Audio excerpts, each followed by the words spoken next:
सत रास्ता दिखाने वाले लोग बहुत कम मिलते हैं। सतगुरु कबीर साहेब एक ऐसे हमारे शत्रु हुए जो सत पंथ चलाए, धर्म मिटाए, इष्ट दृढ़ाए संसारी। बोलो एक बार प्रेम से सतगुरु कबीर साहेब की जय। सत पंथ चलाए, धर्म मिटाए, इष्ट दृढ़ाए संसारी। देखो संध्या पाठ यदि आप करते होंगे, करना चाहिए। कबीर पंथ का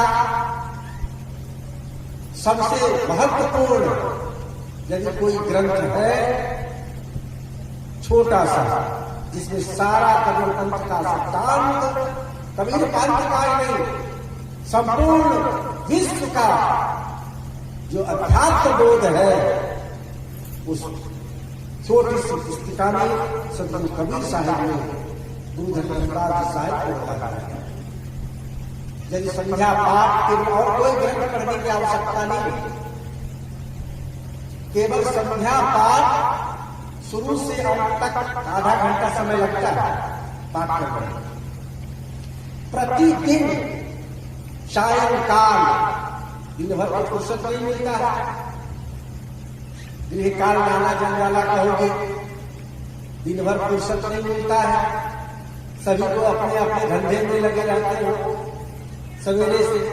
लेकिन सायंकाल जब बाहर से आ जाते हो घर, भोजन करने से पहले हाथ पैर धो करके यदि कबीर पंथी हो तो आपके घर में सतगुरु कबीर साहिब के जो छवि है, जो चित्र है, वो आपके घर में होना चाहिए। पूजा स्थल में, पूजा स्थल में बनाते हैं पूजा घर, गोसाई घर जरा कहै छै, तो हर कोई अपने अपने घर में एक गोसाई घर बनाता है। तो कबीर पंथी के घर में भी गोसाई घर होना चाहिए, और उस गोसाई घर में अपना गोसाई रहना चाहिए। उस गोसाई घर में अपना घर गोसाई होना चाहिए। हमारा गोसाई क्या है? हमारा गोसाई है कबीर साहिब। हमने सदगुरु कबीर साहिब को अपना इष्ट बनाया है, अपना परमात्मा बनाया है। इसलिए सदगुरु कबीर साहब की छवि हर घर घर में होना चाहिए कबीर पंथियों के।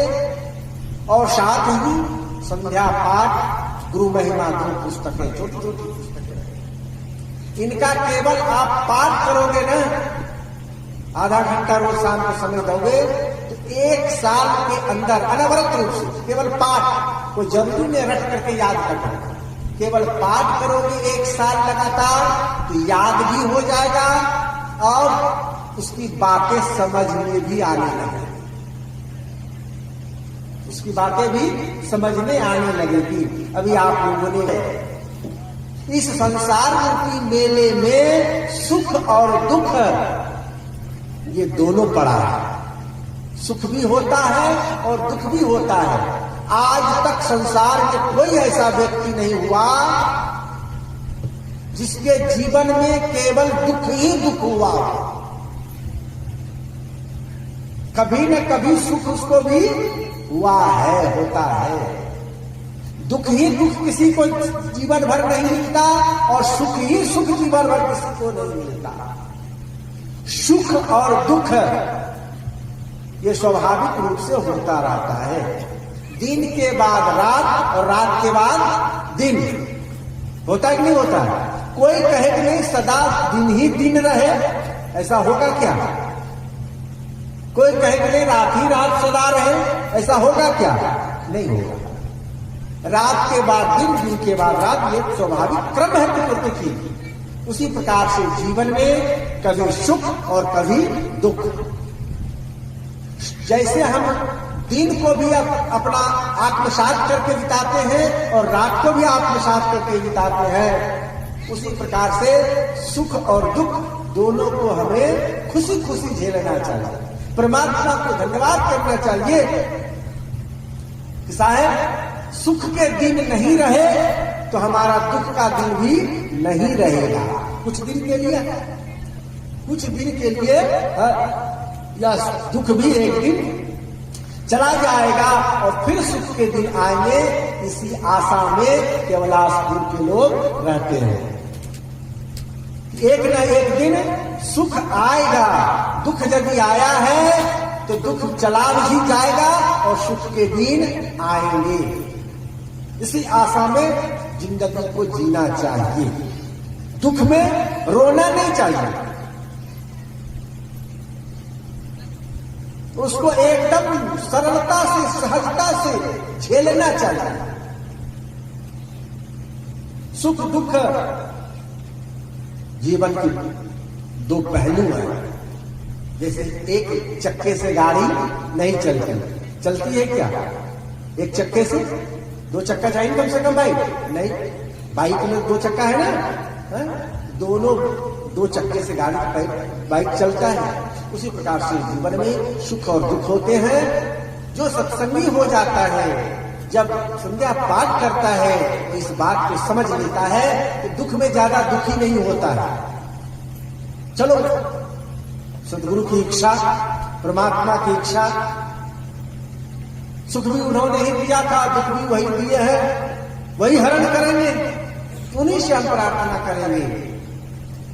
सुख दुख मेला जग के पाऊं त्रिवेणी के घाट में। जो सुख दुख को सह लेता है, दोनों को सब समझता है, तथा सुखे से दुखे सुख तथा मानापमान, ये भगवान श्री कृष्ण जी महाराज गीता में कहते हैं। सुख और दुख, मान और अपमान, जो दोनों को सह लेता है, वही जो है आनंद सागर में स्नान करता है।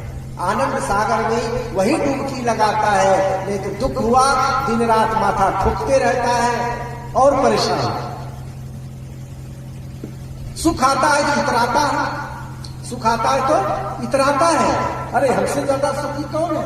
इतना धन है मेरे पास, इतना जन है मेरे पास, इतना ये है, इतना वो है। संत कहते हैं कि सुख में इतना इतराव नहीं और दुख में इतना दुखी मत। समान रूप से सब भाव से जिंदगी जियो, तभी तुम्हें आनंद मिलेगा, तभी शांति मिलेगी। जीवन जीने की कला यदि सीखनी है तो वो संतों के पास। ये है जीवन जीने की कला।